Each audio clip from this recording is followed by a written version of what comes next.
If you want to know about interesting places in and around Bełchatów, you are in the right place. You will be introduced to them by Łukasz, Julia, Szymon and Max. My name is Zofia and I will tell you a little about the history of our town.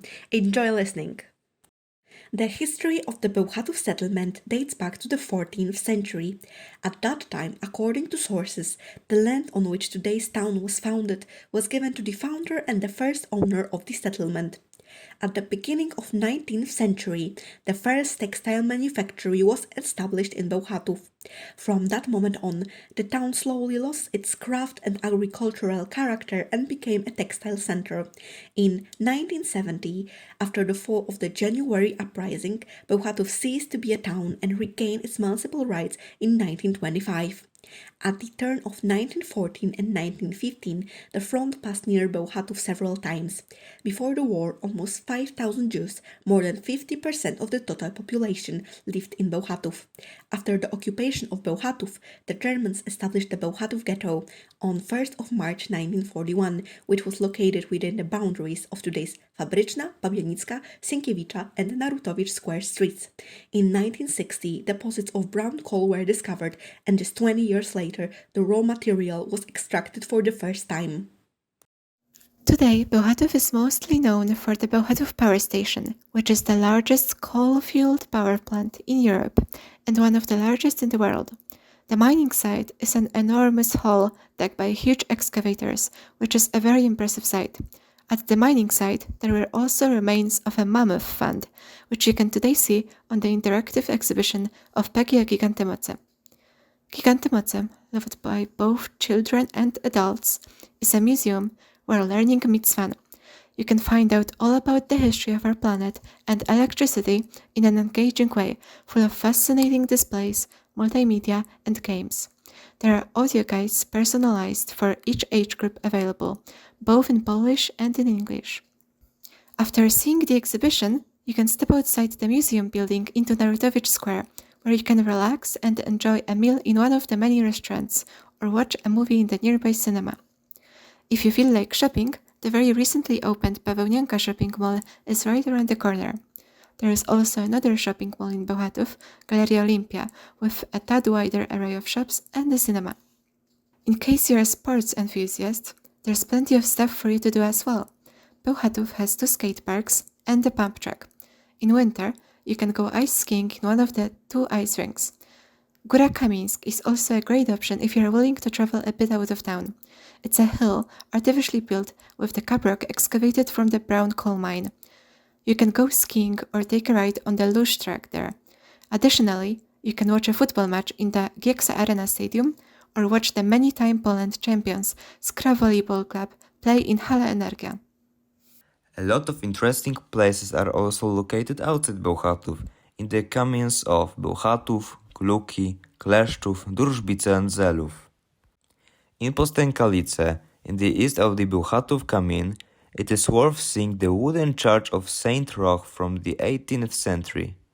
Inside the church, the main altar with the painting Zaśnięcie Matki Boskiej and liturgical objects, a wooden baptismal font and a hanging candlestick deserve attention. Another exceptional sacred building is a neo-Romantic church in Paźno. This brick church was built in years 1905 to 1912. The wooden side altar from the second half of the 18th century attracts attention. Another valuable monument is a chalice from the 16th century. There is a crypt of Wanda Malczewska in the temple, who was a rural social activist. Currently, efforts are underway for her beatification. For this reason, Paźno has become the destination of numerous pilgrimages.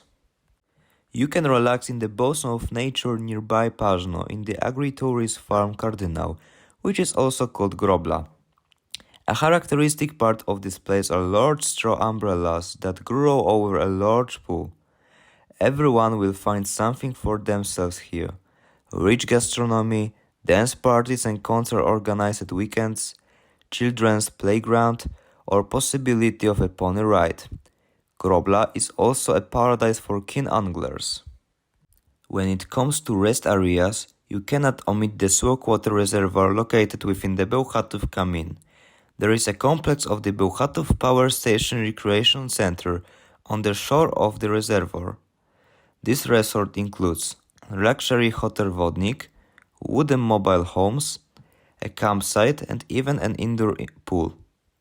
The resort creates great conditions for the development of all forms of recreations, such as canoeing, navigation, paddle boats, mushrooming, or angling.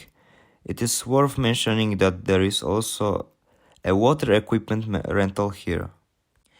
In the vicinity of Bełchatów, there is also no shortage of heart-wrenching places of national memory. One of such places is the War Cemetery in Kluki, which dates back to the Second World War. Currently, 32 soldiers who died fighting the Nazis during the defensive war in September 1939 rest here. And if you're looking for other places in the area of the city, you can check out a big village that lies just 18 kilometers south of Bełchatów called Kleszczów. And while it's mostly known for the coal mine and the Bełchatów power station, it also has a lot of things to see if you ever stumble across it as a tourist. I'd say Kleszczów's most exciting place to visit is Hotel Solpark. It serves not only as a hotel, but also as a sport and recreation center with an impressive swimming pool, sauna, gyms, libraries, a bowling alley, and such. The building also contains 2 high schools, one focusing on medical studies and the other on programming, technology, and robotics. While in Solpark, you can stop by the center's pizzeria or bistro. It's the best and most popular restaurant in the area, but not the only one, so if you don't like crowded places, there's another pizzeria called Duetto. One more spot to see while in Kleszczów is the main viewpoint. You can go there on foot if you feel like going on a walk, or ride all the way up with a car. I'd recommend going there to see the sunset, since the view can be pretty mesmerizing.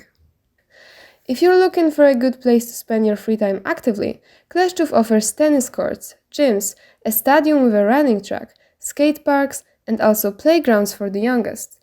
There's also a horse farm in Wolica called Wielki Ptak.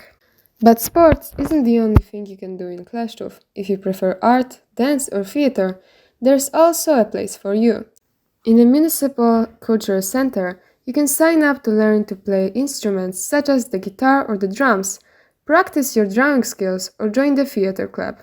State Center is also an organizer to most of the events in the area. And if the walk to the viewpoint wasn't enough for you, you can also go on a stroll in a nature reserve park in Łuszczanowice to end your small adventure in Kleszczów. The city of Zelów is located to the northwest of Bełchatów. Today, this gmina is settled by over 15,000 people. Zelów began as a small village established somewhere in the 13th century.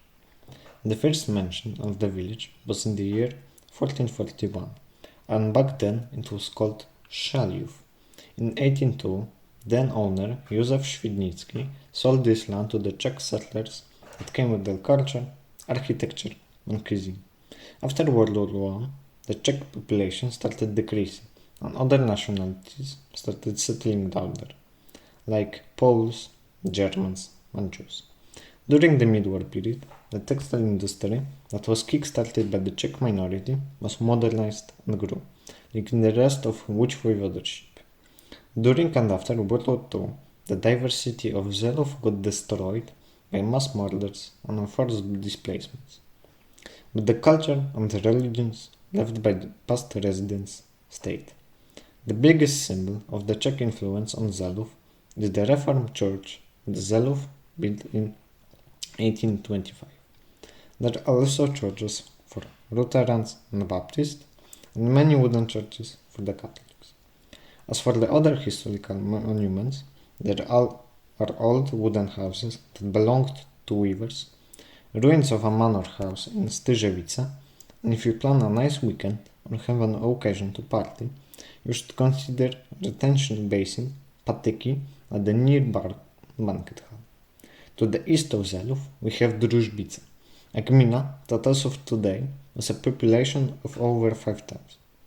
The first mention of Drużbice in official documents go back to 1386. From what we know, this land was owned by the House of Drużbiccy from the Nałęcz coat of arms until 18th century. In 1589, Kacper Drużbicki was born. He was the most influential member of his house.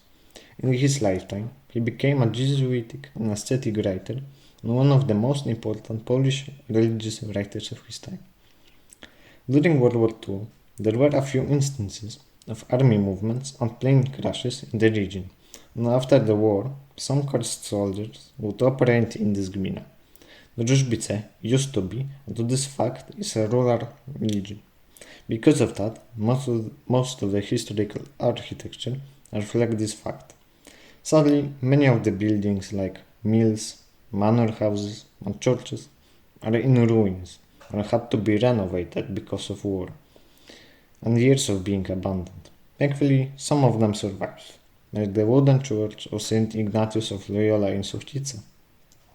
There are also a few monuments. One of them is located in Patok, that commemorates the accident of a Polish plane in 4th of September 1939. Thank you for listening to our podcast. We hope you enjoyed it. See you in and around Bełchatów.